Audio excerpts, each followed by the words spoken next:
Après une belle avancée dans le challenge, on va jouer des grosses parties, et notamment un jackpot x 20 dans cette vidéo. Alors bienvenue dans l'épisode 42 de Road to 50 000 €.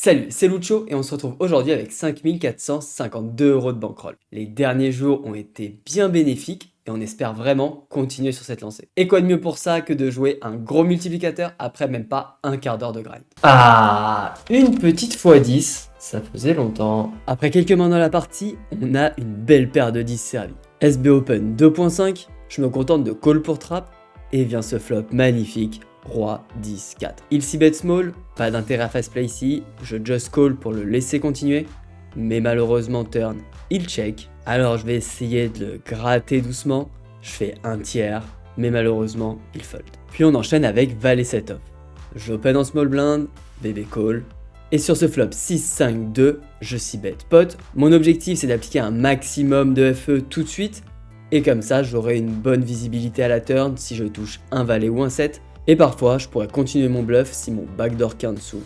Mais cette fois, vilain call et c'est la dame de carreau qui tombe. On a nos pires combos ici pour continuer sur cette turn.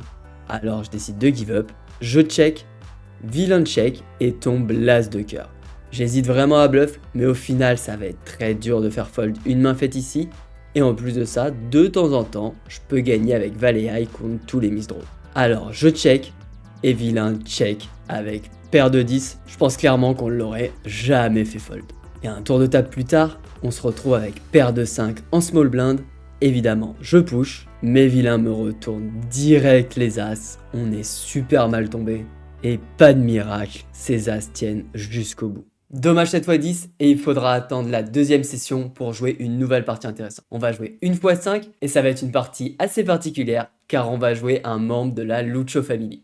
C'est une partie où tout va jouer préflop avec plus ou moins de réussite et on va avoir une balle de match sur ce flip 9-9 contre As-Valet, mais malheureusement Scooliby fait son As et il nous termine Dame 2 contre Roi 3. On n'est pas en réussite pour le moment, mais après même pas une heure de grind, on joue une nouvelle x5.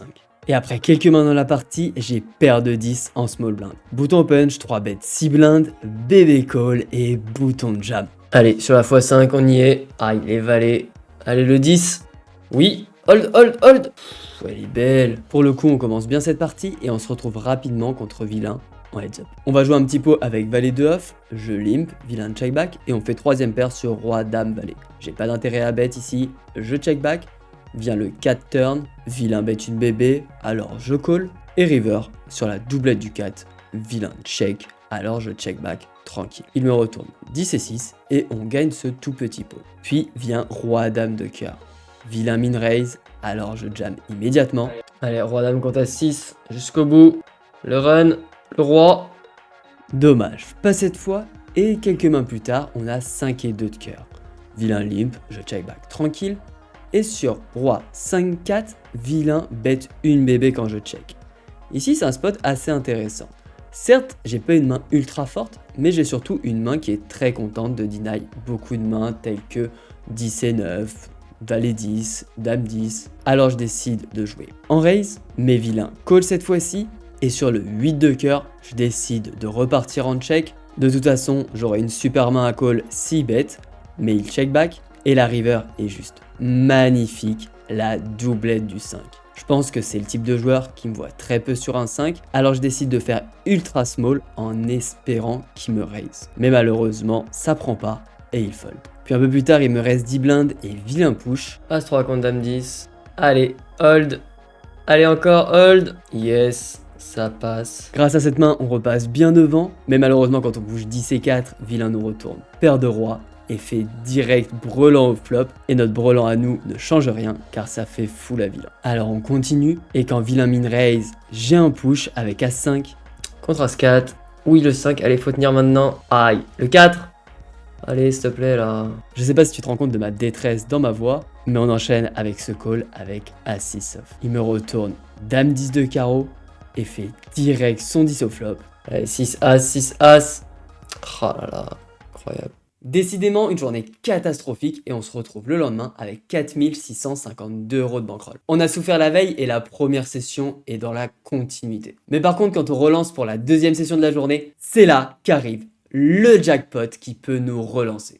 Ouh, la x20, la x20, la x20. Et on a un élève sur la table. Mais juste avant de jouer ce gros multiplicateur, si tu aimes le contenu que je te propose, encore une fois, comme toujours, n'oublie pas, le pouce en l'air, c'est le meilleur moyen de me soutenir. Allez, je te laisse avec ce gros multiplicateur. Et ça commence très fort contre Scooby car j'ai directement une belle paire d'as. Il open au bouton, pas de pitié, je le 3-bet direct, mais malheureusement, il fold. Puis on va continuer à lui mettre un max de pression avec Roi 5 off. J'open préflop en small blind, il call et on fait top pair sur Roi Valet 4. She-bet 1.3 et malheureusement, encore une fois, il fold. Et troisième main, j'open Roi 8 off au bouton, bébé défend et vient se board 10, 7, 2. C'est pas vraiment le meilleur spot à bet, alors je check back et je pourrais aviser selon le sizing de vilain turn. Mais cette fois-ci, sur le 4 turn, il me probe pot. Alors je peux fold assez tranquille contre un profil que je connais pas. Puis les blindes augmentent un peu, alors les stacks descendent et arrive un spot décisif dans ce jackpot avec As Valet de cœur. Bouton open et ici il n'y a pas de décision. Allez As Valet contre Scooby, ah il a les dames. Est-ce qu'on va lui mettre l'as? Eh il me la met à chaque fois, c'est un truc de fou. Il est injouable. Ah là là, c'est terrible. Bien joué mon Scooby. Aïe aïe aïe, dommage, on n'a pas pu faire grand chose encore une fois contre Scooby. Une occasion manquée sur ce gros multiplicateur qui fait mal au moral, mais on va essayer de se refaire dès le lendemain avec 3 x 5 et des spots super intéressants. Alors si tu veux progresser, je t'invite à être attentif. C'est après plus d'une heure de grind ce jour-là qu'on joue la première x5 et on se retrouve avec 6 et 5 de pique en BVB. Vilain limp, je raise 4x, c'est vraiment un spot qui marche super bien ici, alors j'en abuse énormément. Vilain call, et sur ce flop 10-10-4, je décide de 6-bet un quart. Malheureusement, vilain call, mais tombe ce 7 de trèfle qui nous ouvre un beau straight draw. J'ai clairement pas envie ici de m'empaler dans un 10, alors je me contente de check pour réaliser gratuitement. Et la river est magnifique, le 8 qui nous fait straight. Alors certes, il a quelques flushs qui pourraient traîner, mais pour moi il va avoir surtout plein de 10 ici. Alors quand il bet un demi, je jam. Mais malheureusement, après une légère réflexion, il fold. Un pot qui fait quand même plaisir, et un peu plus tard dans la partie, on joue même pas 8 dips effectifs contre Momo, alors j'open shove avec ma paire de 8, et c'est un flip contre As Valet, et malheureusement, il fait direct son as au flop. À notre tour de tomber bien short, avec en plus les blindes qui augmentent, et dans le même spot, je jam paire de 4, et il me call Roi-Dame, nouveau flip, et cette fois-ci, enfin, on gagne un flip. Alors on se retrouve un peu plus tard avec un stack correct pour commencer le heads up. Vilain limp, je check back 4 et 3 off et on fait une weak pair sur Valet 5-3. Il est vraiment ultra passif, alors j'aime bien bet ici pour deny, mais malheureusement il me call et tombe clairement pas la meilleure carte, le 5 de cœur qui va un petit peu me compliquer la tâche si je veux catch. Mais bon, pas d'autre choix que de check, et sur ce board double flush draw, vilain check back, ce qui me rassure un petit peu, je check à nouveau sur le roi, et quand vilain bet pot, j'imagine assez peu de 5 dans sa range. Alors je catch, mais malheureusement cette fois-ci il m'a bien eu et il avait check back un 5 à la turn. Même si cette fois-ci ça n'a pas marché, je reste ok avec mon play et quelques mains plus tard je push 8 et 5 de cœur face à As 4. On a flush draw turn, mais malheureusement poteau et on se fait éliminer. Encore une belle déception et c'est après une bonne heure de grind qu'on va jouer la deuxième x5 de la journée.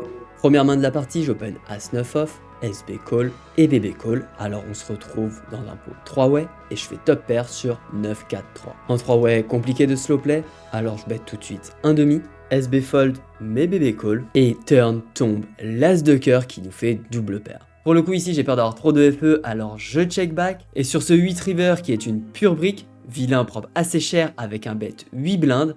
Évidemment avec ma double pair max, je jam, mais dommage, vilain fold. Ça fait quand même un bon petit pot pour commencer la partie et on enchaîne avec Dame Valet off. Et en small blind, j'open 2x, vilain call et tombe ce flop 9, 6, 5.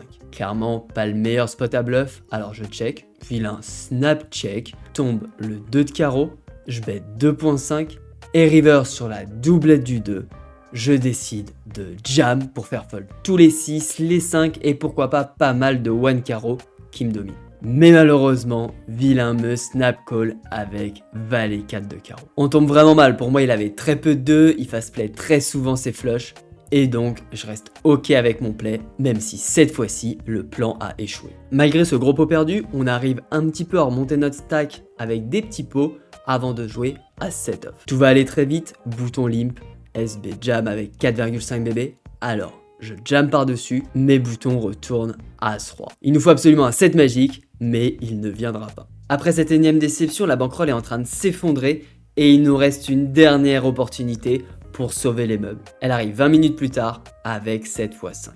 On se retrouve au bouton avec paire de 8, j'open 2x, BB call et donc bet une BB sur 10-6-2. Je vois assez peu de 10 jouer comme ça ici, alors je suis très confiant avec ma paire de 8 et je raise immédiatement. Vilain call et tombe la doublette du 2. C'est peu de 10 dans sa range, je l'ai dit au flop. Alors quand il me donc bet turn, je comprends pas du tout. Et je raise 13 blindes, j'aurais clairement pu faire all-in ici, une petite erreur d'attention. Mais l'essentiel est là, mon read est bon et vilain fold. Et quelques mains plus tard, on va avoir un peu plus d'informations contre vilain et jouer une main très particulière. Pour te donner une idée, vilain est ultra neat. Ça veut dire qu'il joue pas une main. Alors je vais avoir des reads très forts sur lui, mais pour autant tu vas voir que tout ne se passe pas comme prévu. Oh, le mec est tellement neat. Oh, j'ai envie de pleurer. Ne jam pas. Oh non. Pas les as. Oh, je suis obligé de deny. Mais non. Mais je le savais. Mais c'était sûr. Et quelques mains plus tard, quand je push As-9, je suis en train d'expliquer à mes élèves pourquoi je peux pas me permettre de jouer autrement malgré mon read. Non, mais en fait, même un mec neat, j'ai pas du tout assez de sample pour vraiment m'assurer qu'il est si neat que ça. Peut-être qu'il a. Je peux pas être aussi extrême. Aïe aïe aïe aïe aïe aïe aïe aïe aïe aïe aïe aïe. Et pendant cette explication, on a dans la continuité de la journée perdu As-9 contre As-Dame, donc on se retrouve obligé de call avec 7 et 5 off. Et vilain fait direct son 10 au flop avec As-10. Et on finit donc cet épisode avec cette journée catastrophique. Sur l'ensemble de l'épisode, on a tout simplement perdu 2500 € tout rond. Et même si tu as pu le voir sur ces gros multiplicateurs que le run était catastrophique, je te laisse admirer également les courbes où tu peux voir la courbe verte qui s'éloigne encore un peu plus de la courbe jaune. Et on fera le bilan des 9000 games au prochain épisode. Alors je te dis à très vite. Allez, ciao!